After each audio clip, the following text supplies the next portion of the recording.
عارف لو انت راكب اتوبيس واحد مد ايده في المحفظه بتاعتك في جيبك الخلفي كده وبيطلعها، فانت كل تفكيرك ازاي ما يتفضحش والناس ما تشوفوش. ده بيسرقك انت، ده بيعتدي على حرمتك انت يا رب. ربنا بيسترهم وهو بيعصيه وربنا بيسترهم. ابن كثير قال يسترهم مع معصيتهم ويحميهم ويحفظهم ويكلأهم ويرعاهم مع معصيتهم. المعنى الجبار ده جه في الايات اللي بعدها يا اخوانا. سواء منكم من اسر القول ومن جهر به ومن هو مستخف بالليل وسارب بالنهار. يعني ايه مستخف بالليل؟ قافل على نفسه الاوضه وقاعد قدام الكمبيوتر وبيعمل مصيبه. والمستخفي ده بالليل يعمل مصيبه. هي مستخفيه بالليل ليه؟ هو قافل على نفسه الباب ومش عايز حد يشوفه ليه؟ بيعمل كارثه، بيعمل معصيه سر باذني والعياذ بالله ولا بيعمل حاجه. ومن هو مستخف بالليل شايفك، ربنا شايفك.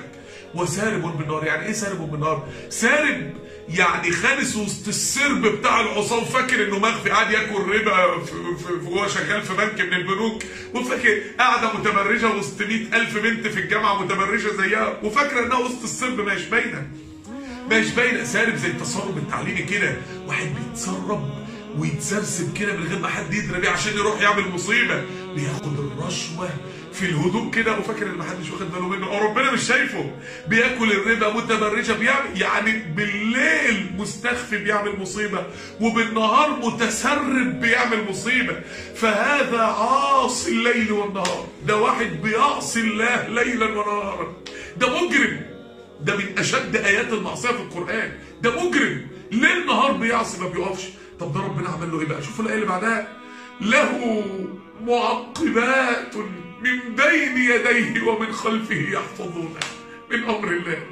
له معقبات. معقبات يعني ملائكه قاعده تحفظه وتتعاقب ليل نهار ورا بعض عليه. ربنا بيحفظه. هو بيتجرأ على الحرمات وربنا بيحفظه. هو بيتجرأ وربنا بيستره. بيبص على الموقع الاباحي بعينيه، ربنا يقدر يمنع الدم عن عينيه في اللحظه دي يعميه وربنا ما بيعملش كده. ماشي برجليه رايح يقع في زنا، ربنا يقدر يمنع الدم عن رجليه يشيله، ربنا ما بيعملش كده. بيتلذذ بالحرام وباللمس الحرام وبالقبله الحرام بجوارحه والاعصاب كلها طالعه من عمود الفقر، ربنا يقدر يشيله ويمنع احساسه اللي جاي من الاعصاب اللي نازله من مخه، ربنا ما بيعملش كده.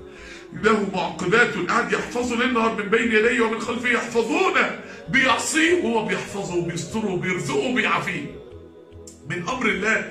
في مفسرين قالوا يعني الملائكه هم اللي بيحفظونا من عقوبات الله، وان ربنا يؤمر ان هو ينتقم منه في الدنيا بسبب معصيه. قالوا طب الملائكه تحفظه من امر ربنا ازاي؟ من عقوبات ربنا ازاي؟ قالوا بالدعاء. الملائكه قاعده تدعي له، قاعده تدعي ربنا انه يحرم عليه وانه يغفر له وانه يصبر عليه وانه يهديه. يعني هو قاعد يعصي ليل نهار وربنا بيحفظه والملائكه بتدعي له. ايه الرحمه دي؟ هي دي. وقد خلت من قبلهم المثلات. عايزين يخلوا الدين مثلى والمجتمع يضحك على اهل الدين في المسلسلات والكوميديات وان ربك لذو مغفره للناس على ظلمهم. يبقى المعنى الاول انه يغفر لك مهما كنت عملت، رحمته اعلى من اي ظلم ومن اي ذنب ومن اي ماضي وحش ليكي. المعنى الثاني لذو مغفره اي ذو ستر وذو حفظ وذو حمايه للعصاه وهم يعصونه. يعني مين اللي يزهد في ربنا بعد الرحمه دي؟